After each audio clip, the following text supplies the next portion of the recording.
In this video, I will show you how to confirm your Pi wallet.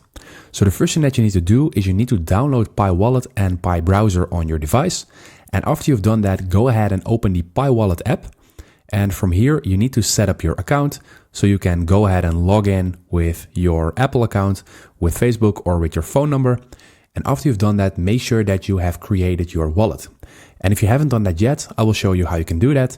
So you need to click on the three stripes at the top left, then click on Mainnet. And from here, click on the Mainnet checklist. And then you can see step 2 is create a Pi wallet. I've just done that. And if you are not sure how to do that, then go ahead and check my video where I show you how you do this step by step. And in order to confirm our Pi wallet, we are going towards step 3. And we are just basically going to click on start.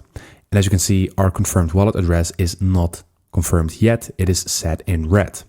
So let's go ahead and click on start. And in here, we see that we need to paste in our passphrase. And if you have done everything right, according to the video I have created about how to create a Pi wallet, you need to have your passkey stored somewhere safe. And if you have done that, you can go ahead and enter your passphrase in here, and then you can click on confirm your wallet. So I'm just going to my notes to get my passphrase and then paste it in here.